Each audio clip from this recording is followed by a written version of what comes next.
آئیے مل کر محبت کے ساتھ بآواز بلند درود پاک پڑھ لیں. صلو علی الحبیب صلی اللہ تعالی علی محمد صلی اللہ علیہ وسلم.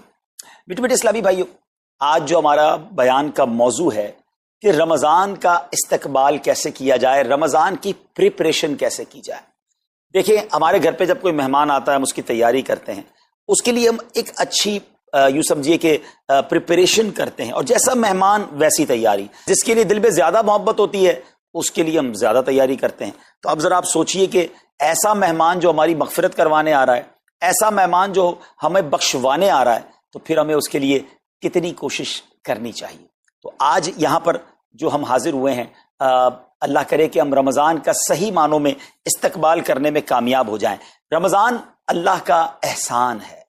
رمضان کی اہمیت کو سمجھنے کے لیے یہی کافی ہے کہ پیارے آقا علیہ الصلوۃ والسلام فرماتے ہیں کہ اگر میری امت کو معلوم ہوتا کہ رمضان کیا ہے تو وہ تمنا کرتے کہ سارا سال ہی رمضان ہو. سبحان اللہ. مولا علی شیر خدا کرم اللہ تعالی وجہ الکریم کا یہ قول کتنا نرالا ہے. آپ فرماتے ہیں اگر اللہ تبارک و تعالیٰ کو اس امت کو عذاب دینا ہوتا تو اس امت کو رمضان اور سورہ اخلاص عطا نہ فرماتا. اس کا مطلب کیا ہوا کہ یہ بخشوانے، عذاب سے بچانے کے لیے آ رہا ہے، رحمتیں برسانے کے لیے آ رہا ہے. کاروباری لوگ بھی مجھے سن رہے ہوں گے، جس علاقے میں جس اسٹور پر کوئی ڈسکاؤنٹ ہوتا ہے، کوئی اسکیم ہوتی ہے، فائدہ ہوتا ہے، ہم ادھر پہنچ جاتے ہیں.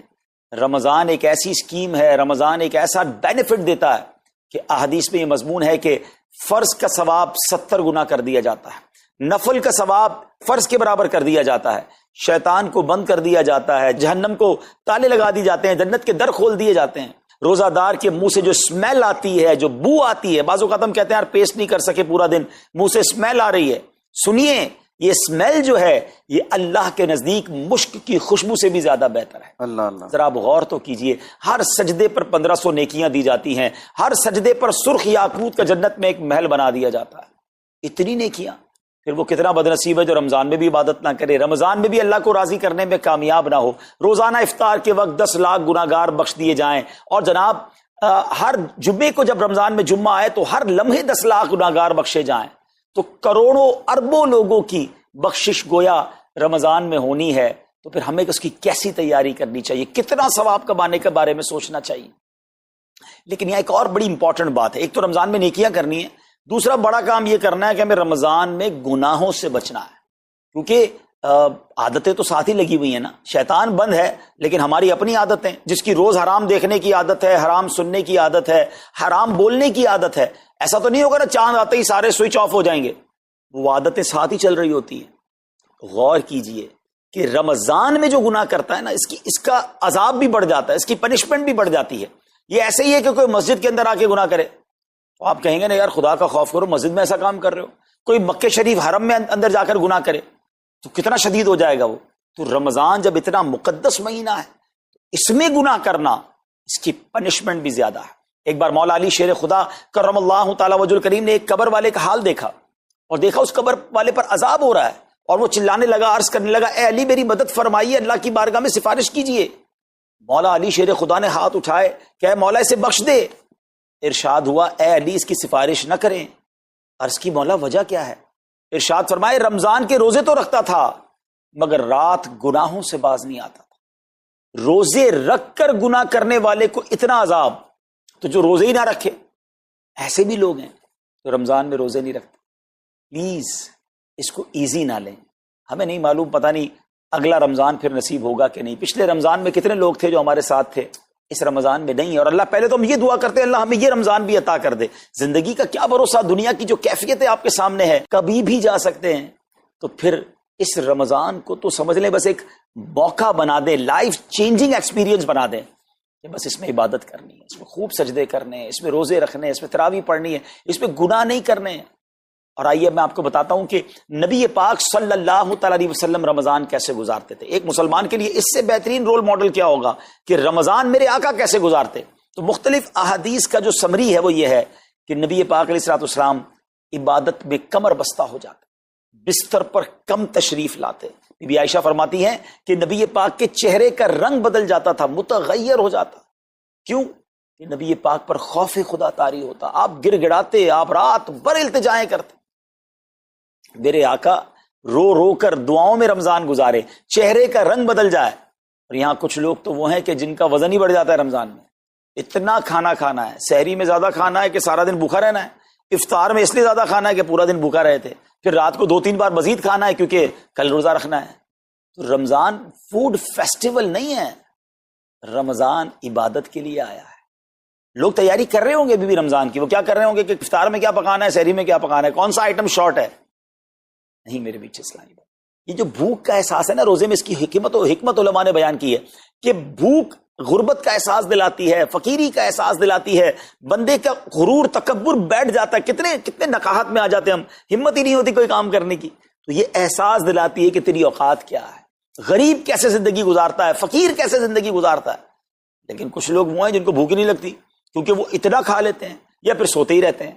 روزے کی حکمت یہ نہیں ہے.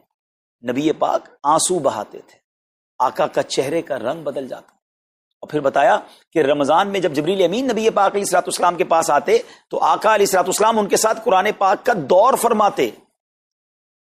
اور پھر ایک اور نبی پاک کا خوبصورت انداز کہ پیارے آقا ویسے تو سب سے بڑھ کر سخی ہیں، مگر جب رمضان آتا تو نبی پاک کا دریائے سخاوت ایسے بہتا تھا جیسے تیز آندھی، بلکہ اس سے بھی زیادہ. اللہ، یہ 3-4 چیزیں آپ نے میں نے پکڑ لینی ہیں. آقا علیہ الصلوۃ والسلام کے پیچھے پیچھے جانا نا جنت میں. ہم نے بھی یہ کام کرنا ہے. یہ راتیں مانگنے کی راتیں ہیں، التجا کرنے کی راتیں، سجدے کرنے کی راتیں ہیں. ہمیں تہجد بھی پڑھنی ہے، ہمیں انشاءاللہ نوافل بھی پڑھنے ہیں، اور کم از کم قرآن ایک بار تو پورا انڈرسٹینڈ تو کریں نا. تلاوت، ترجمہ، تفسیر کب کریں گے؟ بڑی بڑی ڈگریاں ہیں، بڑے بڑے پاسپورٹ اور جناب بہت سارا سرمایہ ہے، مگر ایک بار بھی قرآن پورا ترجمے اور تفسیر سے نہیں پڑھا ہوگا. بہت سارے لوگ ایسے ہیں. ذرا سوچئے نا. اچھا یہ مہینہ نزول قرآن کا مہینہ ہے، رمضان اور قرآن کو جو خاص نسبت حاصل ہے نا، تو اس مہینے میں قرآن کو پکڑ لیں. ہائے ہائے، اللہ کرے رمضان قرآن کے ساتھ گزرے، ہماری صبح قرآن کے ساتھ ہو، ہماری شام قرآن کے ساتھ ہو، ہم قرآن سمجھنے والے بن جائیں. اچھا میں ایک اور بات بتاؤں آپ کو، مہینہ کتنا پیارا. صرف اس مہینے میں قرآن نازل نہیں ہوا، باقی بھی جو 3 آسمانی کتابیں ہیں نا، زبور، انجیل، توریت، یہ بھی رمضان میں ہی نازل ہوئی ہیں. اللہ کریم نے ان تمام مبارک کتابوں کو نازل کرنے کے لیے رمضان کا مہینہ منتخب فرمایا. اتنا مبارک مہینہ ہے تو ہمیں خوب اس میں تلاوت قرآن کرنی. اور اب دعوت اسلامی نے کتنا آسان کر دیا، تفسیر قرآن عطا فرما دی صراط الجنان آسان اردو میں، اور پھر جناب اس کو اپلیکیشن پر بھی دے دیا، اس کے PDF بھی جاری کر دیے، ڈاؤن لوڈ کر لیں موبائل میں. اب تو آڈیو تفسیر قرآن بھی آپ کو دے دی. اگر پھر بھی سنیں نہ، پڑھیں نہ، قرآن سے دور رہیں تو یہ ٹھیک نہیں ہے. پلیز اس رمضان کو قرآن کے ساتھ گزاری. اور پھر جو نبی پاک کا جو سخاوت والا انداز ہے نا، صدقہ و خیرات کرنا، ہر سائل کو عطا فرماتے، تو یہ بھی ہمارا ایٹیٹیوڈ ہونا چاہیے کہ خوب دل کھول کر خرچ کریں. سب سے پہلے اپنی پوری زکوٰۃ ادا کریں. یہ اتنی بڑی اب بدقسمتی ہوتی جا رہی ہے. ایسا فیل ہوتا ہے دنیا بھر کے تاجران اور لوگوں سے جب ہم ملتے ہیں کہ جس طرح رمضان کے علاوہ بہت تھوڑی تعداد میں مسلمان نماز پڑھتے ہیں نا 5 ٹائم، ایسا لگتا ہے اب زکوٰۃ بھی بہت کم لوگ ہی دیتے ہیں، پوری زکوٰۃ نہیں دیتے، اندازے سے نکال دی، کیلکولیشن کرتے نہیں ہیں. اور یہ بھی فیلنگز آتی ہیں کہ زکوٰۃ جتنی بڑھتی جاتی ہے نا، ہزاروں میں جس کی زکوٰۃ ہے وہ دے دیتا ہے، لاکھوں والا بھی شاید دے دیتا ہے، لیکن جب زکوٰۃ ہی کروڑوں میں پہنچ جاتی ہے نا، تو پھر یہ دل پر بھار پڑنا لگ جاتا ہے، ڈیفیکلٹ لگنا شروع ہو جاتی ہے. بندہ یہ کیوں نہیں سوچتا کہ اگر اللہ پاک نے مجھ پر لاکھوں میں زکوٰۃ ہے تو اللہ نے کروڑوں دیے تو لاکھوں میں زکوٰۃ ہے نا. اگر کروڑوں میں زکوٰۃ ہے تو اربوں ہیں تو کروڑوں میں زکوٰۃ ہے نا. زکوٰۃ کتنی ہے؟ ضروریات زندگی کی تمام چیزوں سے فارغ ہونے کے بعد جو مال تجارت، سونا چاندی، کیش یا پرائز بانڈ، یہ جو اس کی تفصیلات ہیں، اس پر 2.5% ہے. میں ایک اور لاجک سے آپ کو بات سمجھاؤں. اگر اس لاجک سے سمجھیں تو زکوٰۃ تو 1-1.5% بنتی ہے. وہ کیسے؟ ہم سب کے گھر نکل گئے، اس پہ زکوٰۃ نہیں ہے.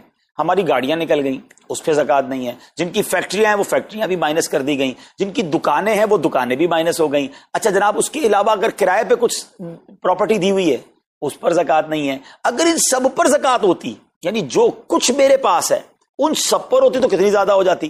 اور اتنی ساری چیزیں نکل گئیں تو پھر تو اگر ٹوٹل پر لگائیں تو 1-1.5% ہی بنتا ہے. تو اب جب سب کچھ نکالنے کے بعد تھوڑے سے مال پر 2.5% ہے اور بھی سال میں ایک بار ہے، تو اس کو بھاری نہ سمجھیں. یہ بربادی ہے جو زکوٰۃ نہیں دیتے. یاد رکھیے گا حدیث پاک کا مضمون ہے کہ یہ مال کا میل ہے، جس مال سے مل جائے اس مال کو بھی برباد کر دیتا ہے. بربادیاں آتی ہیں، بے سکونیاں آتی ہیں، بیماریاں آتی ہیں. اور آگے جو دے دیتا ہے سبحان اللہ، اس کے بارے میں حدیث پاک میں آتا ہے کہ اپنی زکوٰۃ دے کر اپنے مالوں کو مضبوط قلعوں میں قید کر لو، اپنے مال کو سیکیور کریں۔ لوگ کہتے ہیں انشورنس ہونی چاہیے، آگ نہ لگ جائے، چوری نہ ہو جائے، ڈوب نہ جائے۔ اللہ کے حبیب علیہ الصلوۃ والسلام فرماتے ہیں، جس کا مضمون ہے کہ جب بندہ اللہ کی راہ میں خرچ کرتا ہے نا، تو وہ صدقہ بندے کے ہاتھ سے نکل کر اللہ کے دستے قدرت میں چلا جاتا ہے، اور اللہ کریم تمہارے صدقوں کو پالتا ہے جس طرح تم اپنے جانور کے بچوں کو پالتے ہو۔ بچہ ہوتا ہے نا جانور کا، بڑا ہو جاتا ہے، فرمایا بندہ کھجور کا صدقہ دے گا، اللہ پہاڑ جتنا عطا فرمائے گا، اس دن بھی ملے گا اور ملٹیپلائی ہو کر ملے گا۔ اچھا، جو ادھر خرچ کیا ادھر کیا ملے گا؟ ادھر بھی نبی پاک علیہ الصلوۃ والسلام فرماتے ہیں، جس کا مضمون ہے میں قسم کھا کر کہتا ہوں، یعنی نبی پاک تو جو فرمائے حق ہے۔ اس حدیث میں تو آقا علیہ الصلوۃ والسلام قسم اٹھا رہے ہیں کہ میں قسم کھا کر کہتا ہوں کہ اللہ کی راہ میں خرچ کرنے سے مال کم نہیں ہوتا، نہ ادھر کم ہونا ہے اور ادھر بھی ملنا ہے، تو پھر تو سودا اب کتنا نفع والا ہے۔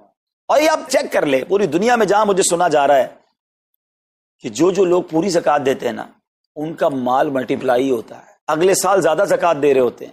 زیادہ زکوٰۃ کیسے ہو گئی؟ کیونکہ مال بھی بڑھ گیا، تو ادھر بھی بینیفٹ ہے ادھر بھی بینیفٹ ہے، نقصان کا سودا ہی نہیں ہے۔ پھر چاہتے ہو بلاؤں سے بچ جائیں، تو روایتوں کا مضمون ہے کہ صدقہ بلا اور بندے کے بیچ میں آ جاتا ہے، بلا اترتی ہے صدقہ روک لیتا ہے، لڑائی کرتا ہے اس سے، اور بندے پر بلائیں اور پرابلمز اور ڈیفیکلٹیز آنے سے اسے روکتا ہے۔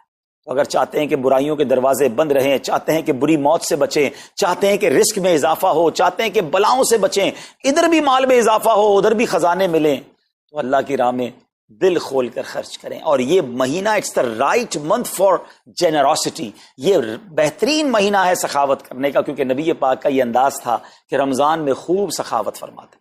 تو غریبوں کی مدد کریں، ایسی مدد کریں کہ چہروں پہ مسکراہٹیں آ جائیں، لوگوں کے دسترخوان اچھے ہو جائیں، ان کے گھروں میں بھی کچھ اچھے کھانے پہنچ جائیں۔ اور اس میں سب سے بہترین طریقہ یہ ہے کہ اپنے غریب رشتہ داروں کو آپ مدد کریں۔ اگر وہ مستحق ہے نا زکوٰۃ کے، تو حق ہے کہ سب سے پہلے اپنے غریب رشتہ داروں کو دیں، پھر زکوٰۃ بچ جائے تو عاشقان رسول کی عظیم الشان بڑی تحریک دعوت اسلامی آپ کے سامنے ہے، جو دین متین کی خدمت کر رہی ہے۔ جامعۃ المدینہ ہیں، مدرسے ہیں، بچے اور بچیاں عالم بن رہے ہیں، عالمہ بن رہے ہیں، حافظ بن رہے ہیں، ناظرہ قرآن، اور ان سے کوئی فیس بھی نہیں لی جا رہی۔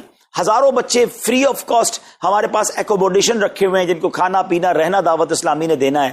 آپ ذرا سوچئے یہ امت کی کتنی بڑی خدمت ہے کہ علماء دینا، حافظ قرآن، مسجدوں کے امام یہاں سے پروڈیوس ہوتے ہیں۔